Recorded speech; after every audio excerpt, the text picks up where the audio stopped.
विदेश मंत्री एस जयशंकर जो प्रेस कॉन्फ्रेंस करने के लिए आ चुके हैं, न्यू दिल्ली लीडर्स डिक्लेरेशन जिसको लेकर के जो बातें तय हुई हैं, जिस तरह से सहमति बनी है, उसको लेकर के जो अभी तक उस तमाम बातों को अब बताया जाएगा सरकार की तरफ से। विदेश मंत्री इस वक्त आ चुके हैं, जो चीजें तय हुई हैं उनको वो बताएंगे, जो डिक्लेरेशन जिस पर सहमति बनी है, जिस पर अब आगे बढ़ने की जो कोशिशें हैं वो होंगी। जो तमाम देश हैं जिसमें 19 देश और एक यूरोपियन यूनियन, उन्होंने हस्ताक्षर कर दिए। चूंकि नया देश भी जुड़ चुका है इस बार अफ्रीकन यूनियन का, उन्होंने भी दस्तखत कर दिए उस बड़े डिक्लेरेशन में जो इस वक्त सामने आ चुका है और इस पर प्रेस कॉन्फ्रेंस हो रही है। हिमानी, बिल्कुल आपने ठीक कहा, प्रेस कॉन्फ्रेंस हो रही है और देखिए वो डिक्लेरेशन में क्या कुछ आता है ये भी थोड़ा सा हमें यहाँ पर वेट करना होगा जब तमाम चीजें निकलकर सामने आएगी। और साथ ही साथ जिस तरह से हम कह रहे हैं कि आज दो जो सेशन हुए हैं, वन अर्थ और वन फैमिली को लेकर, वो भी सारा ब्रीफिंग जो है एस जयशंकर द्वारा किया जाएगा। लेकिन साथ ही साथ बैठी हुई है जी एस जयशंकर बैठे हुए, एक बड़ा पैनल है। प्रेस कॉन्फ्रेंस इस वक्त शुरू होने वाली है, किसी भी समय हम ऑडियो देंगे अपने दर्शकों को, क्योंकि ये बड़ा पैनल है। और सोचिए वित्त मंत्री भी हैं, गृह मंत्री हैं Amitabh. Continue. You may be aware that at the start of the second session, the summit has adopted the G20 New Delhi Leaders Declaration. What I would like to do is to give you an overarching perspective of India's G20 presidency.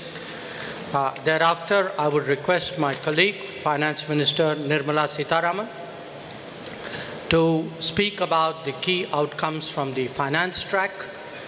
The Indian G20 Sherpa, Amitabh Kant, will then similarly speak on the results of the Sherpa track. We would thereafter be very glad to respond to your questions and comments. The message of our presidency, as you are all aware, is that we are one earth, one family, and we share one future. This draws the entire proceedings of the New Delhi summit are in fact organized accordingly, with 3 sessions devoted to each aspect of this theme.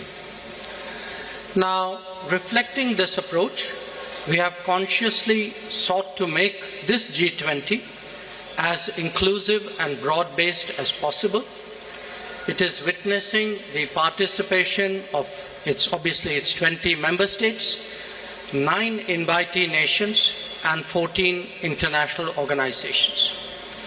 It is a matter of particular satisfaction for us that the African Union has this morning become a permanent member of the G20, that too during the Indian presidency. This is in keeping with the priority that we attach to addressing the urgent concerns of the global south. You would recall that at the beginning of our presidency, at Prime Minister Modi's initiative, 125 nations were consulted to express the voice of the global south. In terms of its organization and program, the Indian presidency, if I may say so, has been exceptional. Events have been spread across 60 cities, which are truly across the length and breadth of India. There has been a popular participation and a societal involvement of an extraordinary degree.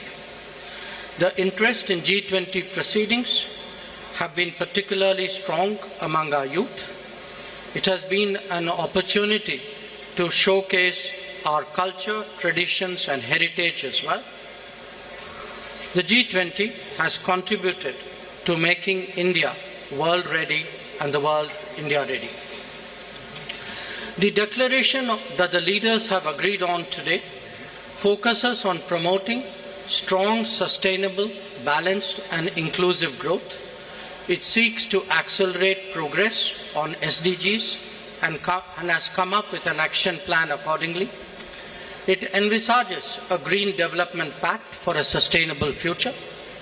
It endorses high-level principles on lifestyle for sustainable development, voluntary principles on hydrogen, the Chennai principles for a sustainable and resilient blue economy, and the Deccan principles on food security and nutrition, among others.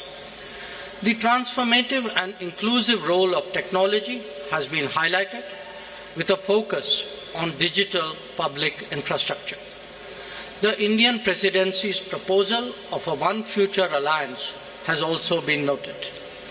The G20 has reaffirmed the fundamental importance of gender equality and committed to halve the digital gender gap by 2030. Recognizing that the post-pandemic world order must necessarily be different from the world before it, the leaders have also emphasized the need to reinvigorate multilateralism and reform international financial institutions.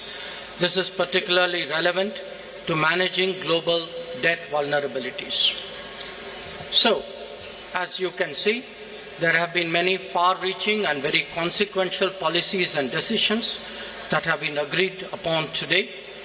Keeping all that in mind, I would, at this stage,